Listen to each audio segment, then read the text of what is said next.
Hi, welcome to my channel. My name is Olivia and I make content on minimal living, decluttering, intentional living, and a little bit of home organization. So this video is basically how I try to use minimalism as a tool to be able to keep some coins in my pocket. So the number one thing that I do to save money is to go for quality over quantity. I'm more drawn to items that are going to last me longer. For example, with clothing, items that will give me more cost per wear than how many clothes I actually have. So I have fewer clothes, but I go for better quality. I do my best to go for better quality. So focusing on longevity or cost per use or cost per wear. Number two is recycle or upcycle as much as you can. This tends to save you a lot of money. I'll insert a photo of something that was supposed to be a fruit basket, and it didn't function well for me as a fruit basket, so I ended up using it as a wall deco item.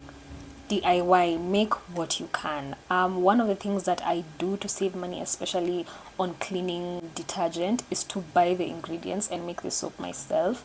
Typically, I would buy ingredients downtown and I'd make soap that would end up lasting me 6 months or even a whole year, just depending on my usage and how much of the ingredients I actually buy. This is the multi-purpose detergent soap that's used for cleaning the floors, cleaning the toilet, cleaning the bathroom, and just pretty much everything that needs to be clean except laundry. Do your research before you buy an item. Check out reviews, especially if you're going to shop online.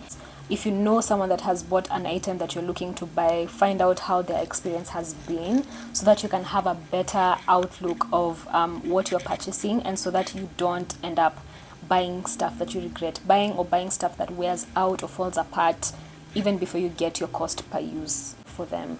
Try and avoid window shopping. I used to have this habit where if I was just in town waiting for something, the number one thing that I would do would be to window shop, and it's sometimes in those cases it's pretty inevitable. However, if you can avoid window shopping, even just browsing online looking for stuff to buy, that really saves you a lot of money, because a lot of times you don't actually need the item. You just saw it, you thought about it, it was on sale, and then boom, you ended up buying it and you didn't necessarily need it. That's happened to me too a lot of times. Avoid sales. I like a good sale, I won't lie. I like to find that the item that I wanted or the item in my wish list is heavily discounted. However, sometimes with sales here, I don't know if anyone else has noticed, with sales here in Kenya, you find that sometimes items only slashed by 2 shillings, 1 shilling, which doesn't make a difference. So if you're buying the item just because it's on sale, you might want to think about whether you really need the item or you're just buying it because it's on sale or it's heavily discounted. If you needed it and it's on sale, great. If you didn't need it and it's on sale, you still don't need it. Have low buy or no buy periods. So a low buy or a no buy period, a low buy period, let's start with that. A low buy period is when you are buying only what you need. So if you want to buy clothes, shoes, house items or food items, you only buy what you need for a certain period of time, for a month, for a week, for a day. And a no buy is where you say, for example, I have enough clothing. I think with this clothes in my wardrobe, I can dress for any occasion, go anywhere, be comfortable, whether it's cold or hot. So I don't really need to buy anything. So you see, I'm not going to buy anything for a period of 6 months, a year, 3 months, just depending on use. I say the wardrobe mostly because this is where people tend to just buy stuff randomly, even me. Assess what you have enough of and just be like, I'm not going to be buying anything in this category for a number of months. Use what you buy and buy what you use. I've seen this become really apparent with food stuff. I'm used to the idea of buying food in bulk, but sometimes you have so much food in your fridge or in your pantry or in your food storage area, whatever that may look like, and then you end up having food expiring, food that you don't like. For example, I know that I'm not a fan of jahe or black beans or whatever people from who are not African call them or who are not Kenyan call them.